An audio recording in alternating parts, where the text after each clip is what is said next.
Before you click that buy button, you should think about this stuff. What up, I'm Ive from AskIveSolar, where I like to keep solar simple. Ain't no need to complicate it. Let's talk about portable power stations and the things that we should consider before we pull that trigger. So I feel like the first thing that's most important, I could be wrong, but does it support pass-through charging? I hate to get technical here, but pass-through charging in a general sense is, can it charge devices while being charged? Pass-through charging technically can mean something else, but we're not going to get into that. I don't know how to explain it anyway, but when it's getting solar input, can it output that power from the battery into the AC or through the AC, the DC, the USB-C, and all that jazz? That is very important, at least to me. It may not be important to you. There are some caveats in which that's not important. If you're buying an extra power station to kind of supplement the power of what you have going on now, then maybe that's not as important because you're just going to plug that into a power station already. But if it's your main power station, you want to take the power from the sun, have it come into the battery, and then the battery be able to charge and provide power to other devices, you need pass-through charging. I would say another important thing is, how fast does it charge from solar? How fast does it charge from the wall? And kind of less importantly, how fast does it charge from a 12-volt outlet? We need to get rid of those or figure out something. We don't need to get rid of them. We need to figure out something different for in our car. I'm getting sick of this little lighter thing that kind of doesn't fit. It's a whole thing. In my mind, what's important is that if your device, let's say it's 500 watt hours, it at least needs to be able to charge in 1 day. 1 day of good sunlight is about 5 hours. You get more time, but 5 hours is when the sun is kind of strongest, I suppose. So if you have a 500 watt hour device, that device needs to be able to charge at least 100 watts of solar. I would say probably a little more. I mean, at least it's like 80, but 100 watts, 500, that's a good pairing. So you think about that, 100 watts per hour, you put like a 150 watt panel on it, or maybe even a 200 watt panel if you kind of want to overdo it. That's not the scope of this video, so I can't get into that right now. But you want that device to be able to charge at 100 watts. Let's look at the EcoFlow River, for example. It can charge at up to 200 watts, all three levels of it.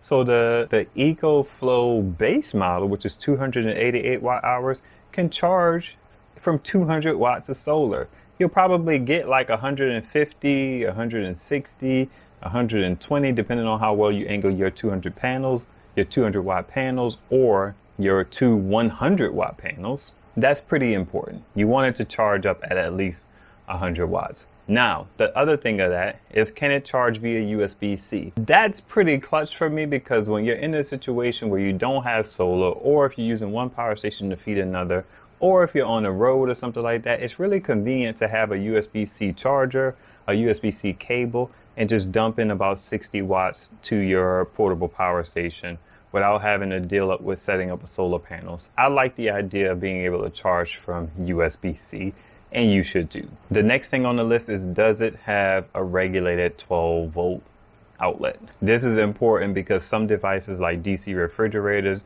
need that voltage to be the same or above 12 point some odd the entire time, or they're going to protect themselves and your battery and turn the device off. If it's not regulated, that device will probably turn off to preserve your car battery, or it'll turn off to preserve itself.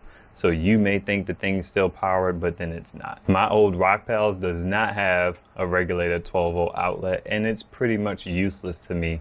That thing is getting kind of old. I would like to be able to use it to charge other portable power stations via DC, but I can't do that because once it dips below a certain voltage on the battery, it's pretty much done for. So it's very important. This one is almost a no-brainer. Does it come with a solar charging cable? It's like, what are we doing here? If your thing does not come with a solar charging cable, yes, you could just buy one. But if you want something that works out of the box, get one with the solar charging cable. That's usually whatever their adapter is to MC4. Most panels come with MC4, unlike the Agwe.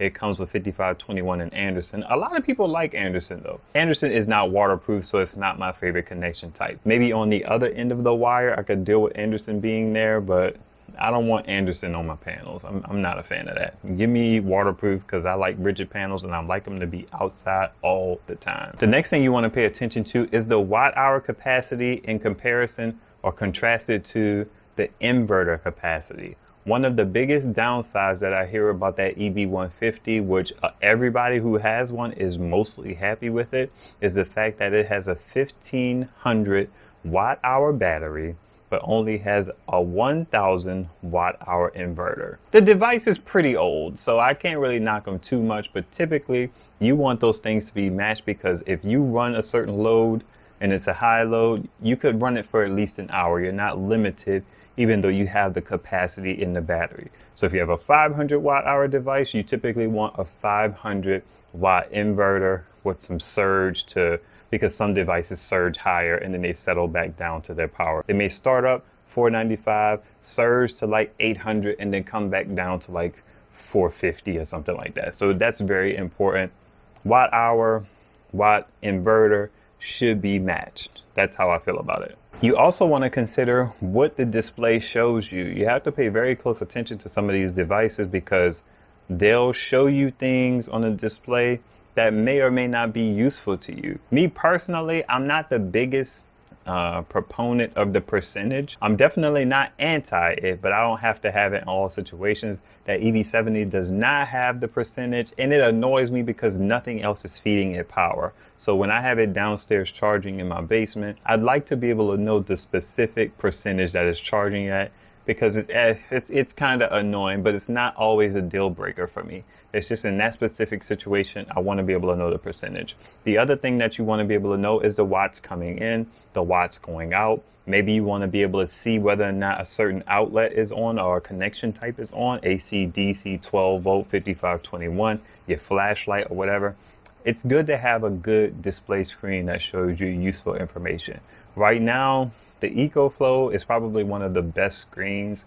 Jackery implemented some good screens in their 1500 and their 2000, but they have other limitations and quirks that I won't get into, but geez, Jackery be wildin'. You look at something like EB70, it has watts in, it has watts out, but it just has the 20% intervals.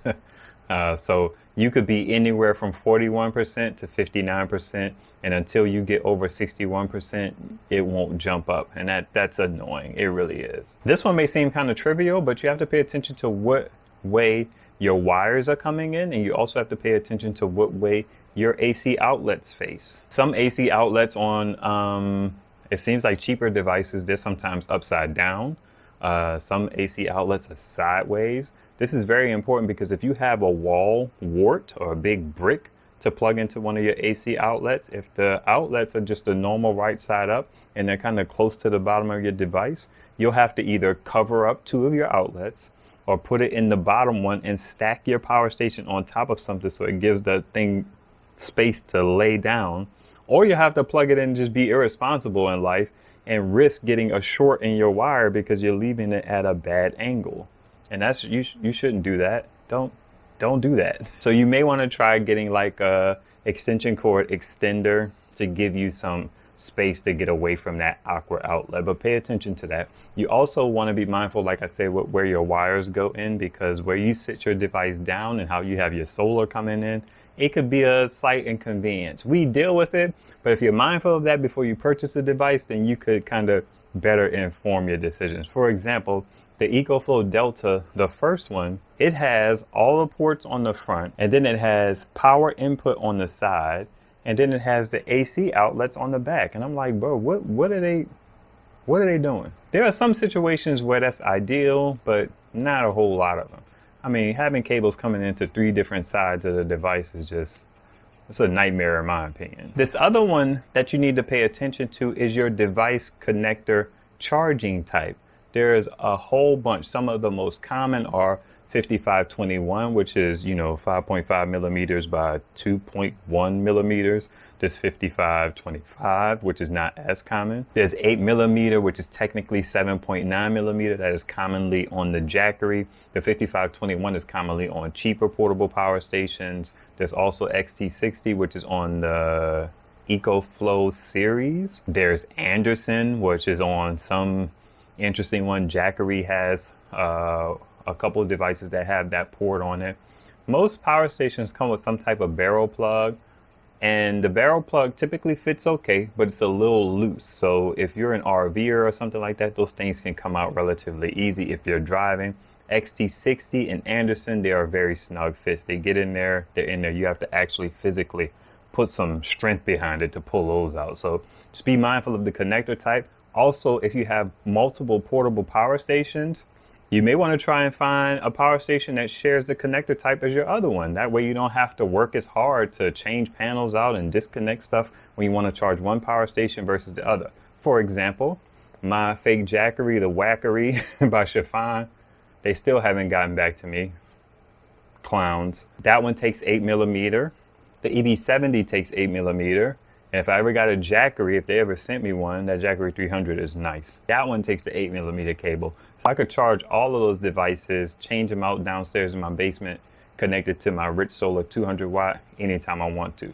I like that. I also have 3 other power stations that use 5521. So when I have a panel outside that uses that, I can charge any of those power stations. One's full, kick it off, put another one on. Connector type, pay attention to that. And this may be, one of the most crucial things is, has anyone else tried it? Take Amazon reviews with a grain of salt. I never understood what that saying meant, but we know what it means anyway. Because sometimes, look for people who are definitely on the level of pros and cons and not just saying, oh, it's a great device, I love it, it powers my whatever. Look for people who have a critical eye and give you great insight and great detail, and pay attention to those reviews, not just the fact that it has 4 stars.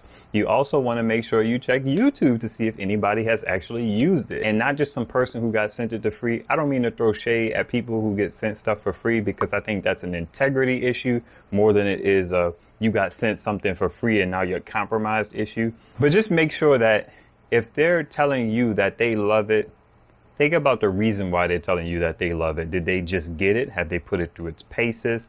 And I feel like presenting something is different from, presenting something with a certain excitement and flair, and definitely suggesting that you buy it. That's just, you want to pay attention to that. That's off the chain. Some admonishments as it relates to picking your portable power station. They are called solar generators, whatever, who cares? That's a whole debate for the clowns on the internet, but they use solar panels. So you need to keep in mind that most of those things, if not all of them, will not work with a solar panel that has a charge controller on it. There are some solar panels that have bypasses. There are some people who endeavor to go and kind of remove the charge controller in and of itself. Your power station has everything it needs in it to connect the solar panel to it if they give you the cable. You don't need any devices or anything. Most power stations on the lower end will only take 12-volt panels. They live on a spectrum of about 12 volts to 28 volts. Some bigger power stations, they can use 24-volt panels, which is realistically 36. They'll go up to 150 volts of capable input to come into it. So be very mindful of that. If it's smaller, it's typically going to take a 12-volt panel.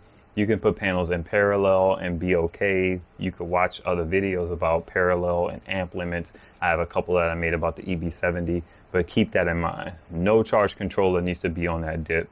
You just need a straight up panel. Also be mindful of the connector type on the panel. I talked about this a little bit earlier, but I like MC4 connectors because they're waterproof, but there are some panels that come with 5521. There's some panels that come with SAE, like those new Harbor Freight panels. People are buying the Harbor Freight panels, buying adapters for them, and then buying the adapter to get them to, it's like, if you're going to sell a panel and I have to buy a kit to connect that panel to my, why am I buying your panel?